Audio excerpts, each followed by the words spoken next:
The Earth.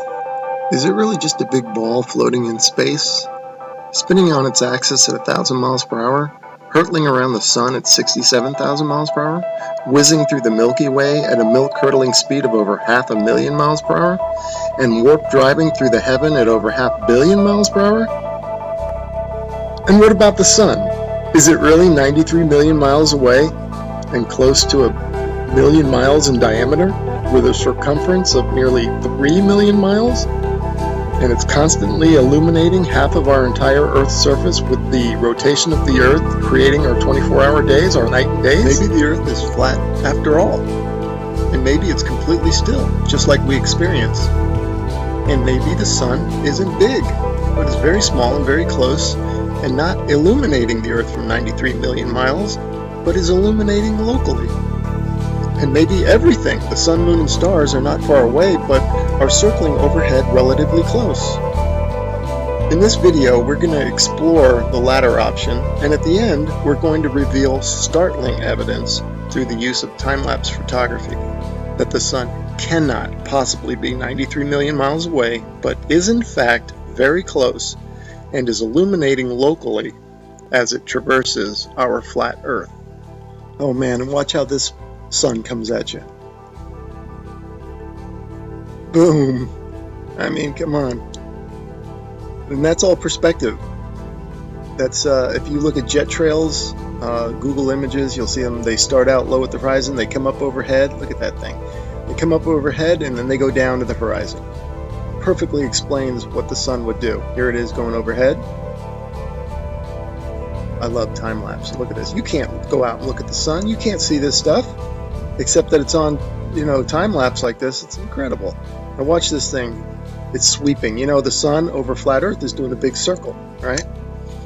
Look at this thing. See it sweeping to the right. It's like a lefty bowler. Just toss that down the alley, and there it goes, hooking into the pocket.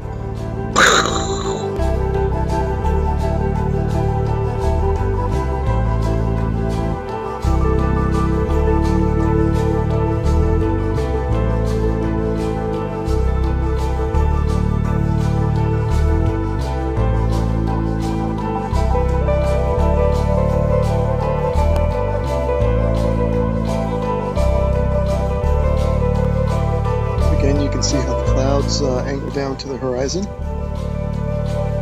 Show it there. That's exactly how the sun would do.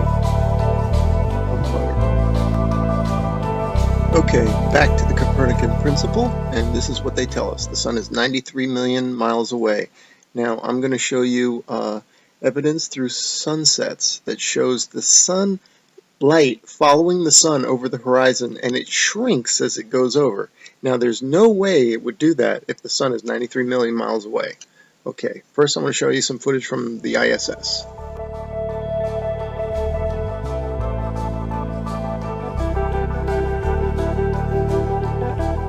Okay, now watch this animation. Watch this sunset. Now this is exactly, if they came to me and said, do an animation, this is how I would do it if the sun were 93 million miles away. Just like that. Have the whole horizon light up and then fade evenly across the whole horizon. But that's not what we see.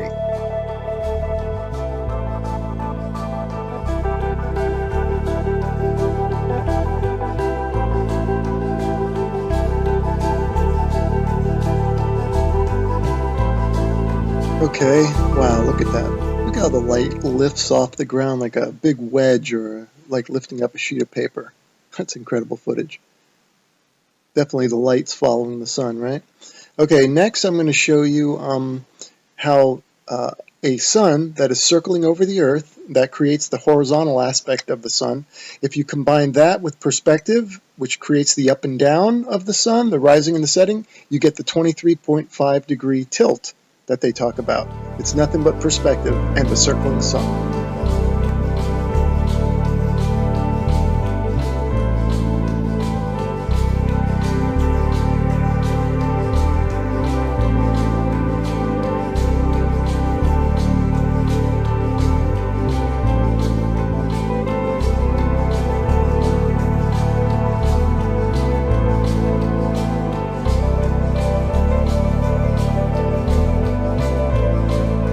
Here's another sun sweeping out a big circle.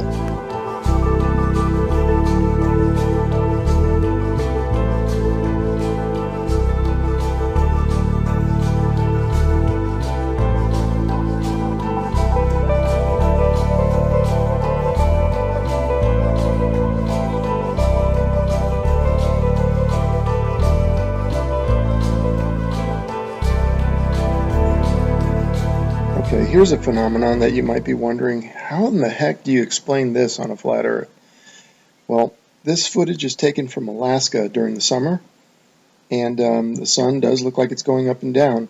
And what the problem is, the reason it's doing that is that this town in Alaska is not in the center of the sun's circular circuit. In other words, the sun is making a big circle, and the town is not in the center of that circle.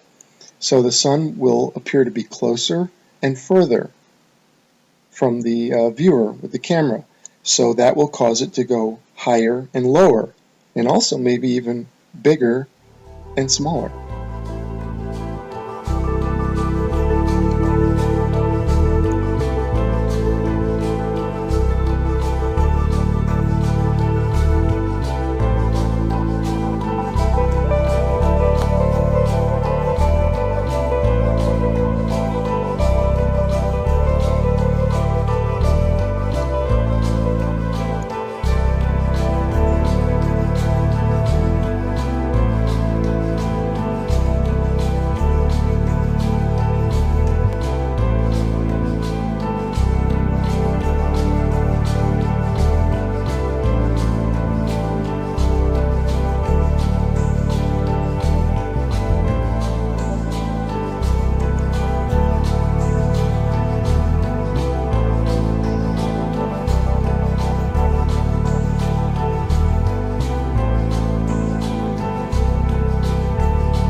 The high altitude airplane. Remember, this is from a high altitude balloon, so that airplane is probably at cruising altitude.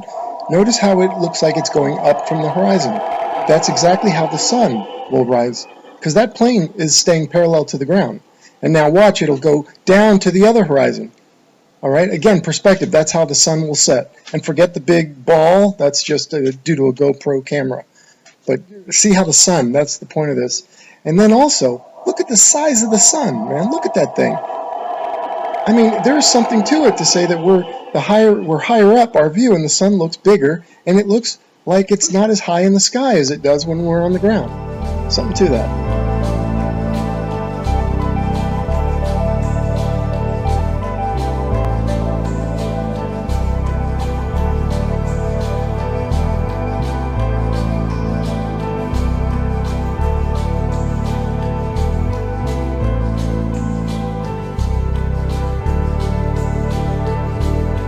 Let's explore this notion a bit further, that the sun looks bigger when filmed from higher up.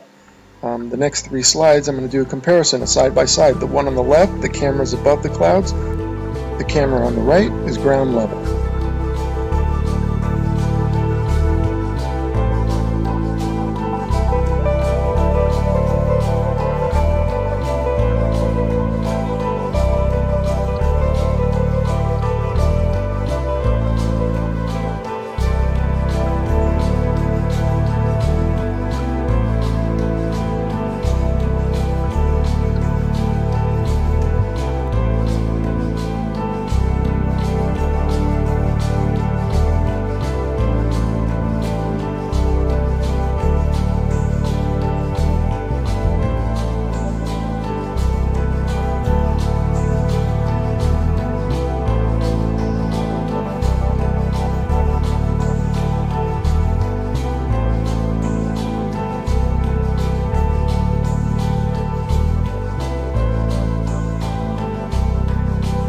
Okay, here's a little illustrator or a little cartoon from a website called timeanddate.com.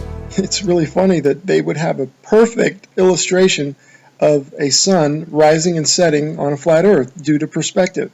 You'll notice that that it rises from below the horizon and sets below the horizon. Now you might be saying, well, how's that possible? I can see now you're saying that it rises and lowers due to perspective, but how does it disappear below the horizon? Well, I got a theory about that. Because of the fact that all parallel lines and planes converge at your eye level horizon, this is according to the perspective, I'm not making this up. If in fact, and they do, they converge at your eye level horizon visually, then it makes sense that after that point they diverge, meaning they then separate. So the sun would continue on a downward track. As you can see from my illustration here, the lines would go to your horizon, and then afterwards they would spread out and separate, kind of like a starburst, and the starburst being at your horizon, at your focal point.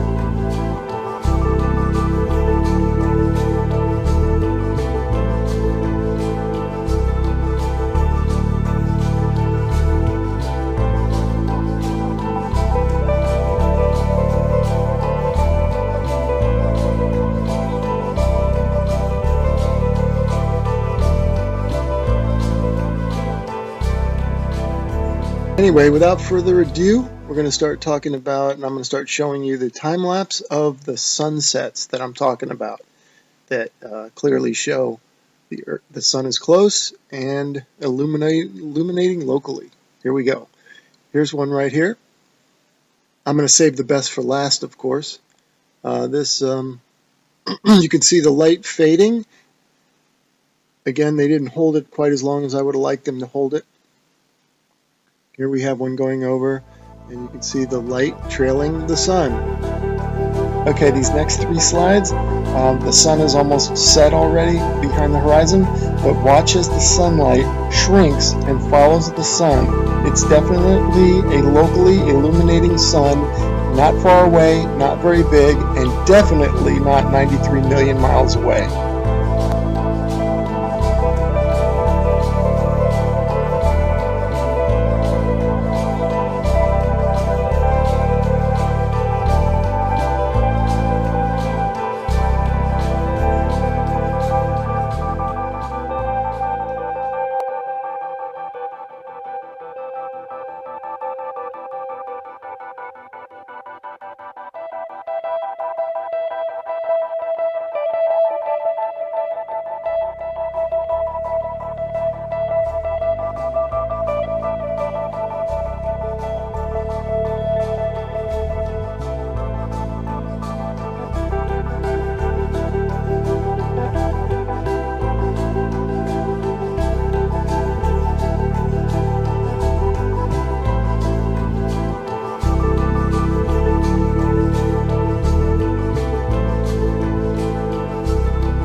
Okay, remember this video from the beginning?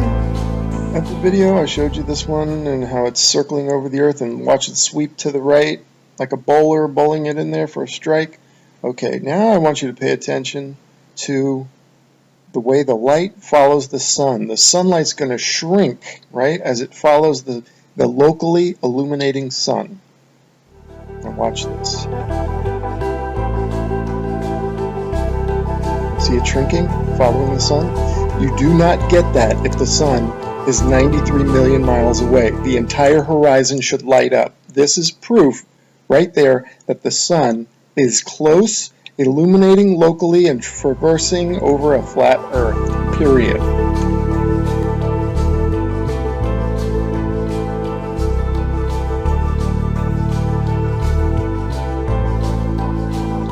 So these time-lapse sunsets are definitely the nail in the coffin for heliocentrism, but this particular one here, shot from above the clouds from this observatory, is the final nail in the coffin.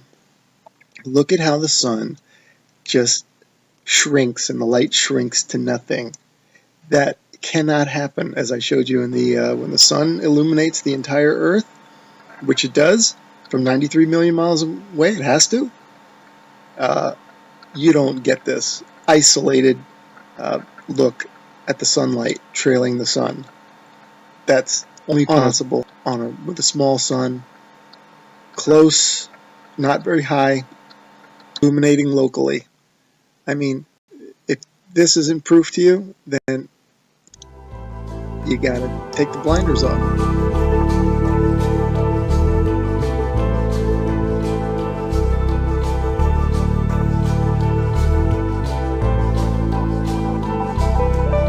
Okay, and finally I want to show you some examples of local illumination, or a city in the background.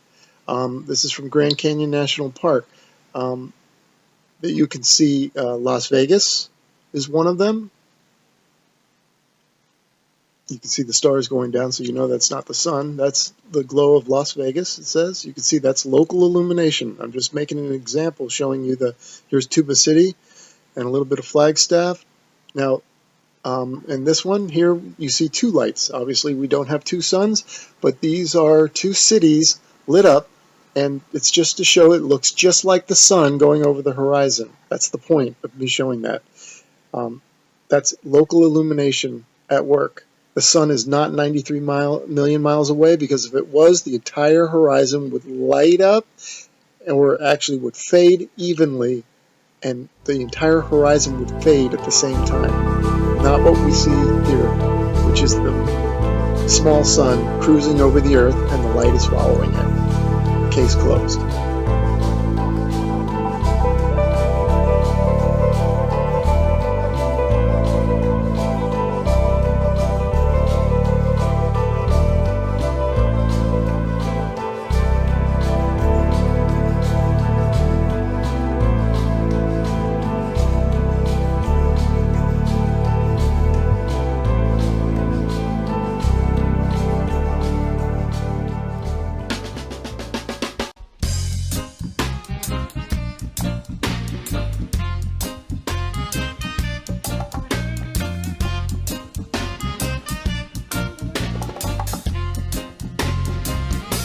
To earn